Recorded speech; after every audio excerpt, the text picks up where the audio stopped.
So you remember the movie Megan that was about the doll, the robot doll? Well, we got another Megan movie. Well, sort of. It's Megan Fox and a movie with a killer robot. Let's get into it.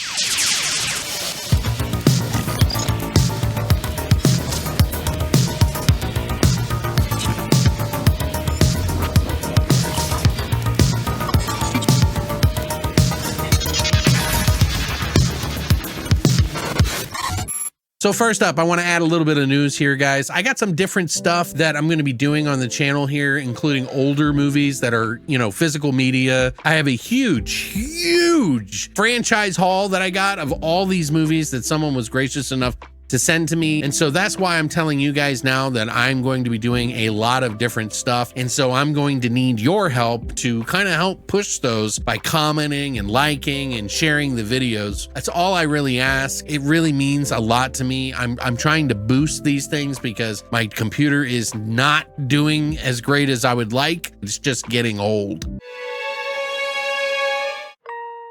Just look at the pretty flowers. Oh, God. So if you can help me, I greatly appreciate it. On with the show. What's up, guys, and welcome back to Beyond the Void Horror Podcast. My name is Alex, and today we're going to be doing a spoiler-free review of a movie that just came out to digital called Subservience. And no, it's not a corno. Not at all. Somewhat. This movie is directed by S.K. Dale, who also did that movie with her, Megan Fox, where she was handcuffed to her dead husband. And it's this crazy adventure, which I don't know, there was something about it that I just wasn't a really big fan of, but it was an interesting concept. And he's back to do another film, but this time a little bit more on the sci-fi side. I gotta say, I think this was better than the Till Death movie that he did previously, but not by much. And let me be clear, I don't hate Megan Fox or have any kind of qualms with her whatsoever. I know that a lot of people have certain issues. I really don't mind. She just hasn't done anything that it's kind of blown me away other than Jennifer's Body, which I absolutely adore. And, I'm always hopeful that there's going to be another movie with her in it that she does. And I do like that she does kind of take on some pretty dark roles. So at least that, right? So what is this story all about anyway? Well, it's about a struggling father whose wife and his children, the wife is actually really sick and coming down with something that might be terminal. And he's in a full-time job working, trying to take care of the kids behind the scenes while his wife is in the hospital and also being there for her. And his child and him go to some sort of expo where they're showing new AI dolls that, have some sort of ability to take care of things. This is a world where robots are actually already in place in a lot of places. They're taking over humans' jobs. So there is a little bit of political stuff going on there with the idea that, these robots will take our jobs eventually and not just stuff that we don't want to do. I don't know if there's extra messaging about that in this movie. It doesn't really seem like it. This is kind of straightforward, but I think they do a fairly decent job of dealing with the sci-fi. It just takes a really long time to kind of get into the movie. And by the time it got to where I was actually interested, it didn't go where I wanted it to, which I know that sounds crazy, but if you ever saw the movie Megan, I had the same sort of issue with it. It's like I wanted it to go bananas. I wanted it to be really kind of violent and crazy and shit. Like, some people do still like Megan, and I didn't think it was a bad movie by any means. But this movie's below that in a way.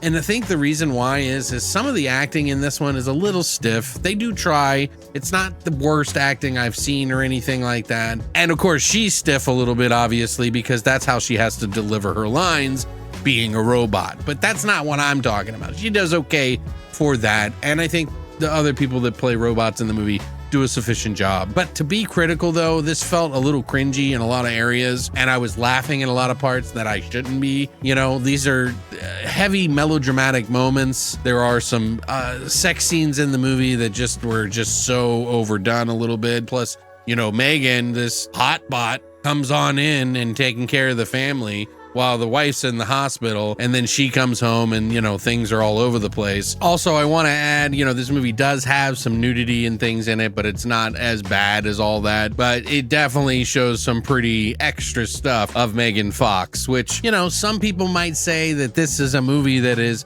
legitimately just making it around Megan Fox to just showcase her in particular. And, I wouldn't say that they're wrong, but they're not right 100% because this movie does have something to it more than just a few of the scenes that are in the movie. Nothing new, nothing original. There's a lot of tropes in this. They do have some moderately decent effects in the movie that they do with her face and when the robot goes crazy and everything like that. It just really kind of paled in comparison to anything else in its category. This is no Ex Machina and this is no Megan, if you will. It is sort of leaning towards that Megan-esque way, but also kind of like the PlayStation game called Detroit Become Human, which is a futuristic world where robots are taking over and one of the AI is acting like a human being. And so this is kind of in that vein. I feel like this movie is trying to be more like that than something like Megan, but towards the end, it does become a little bit Megan-y.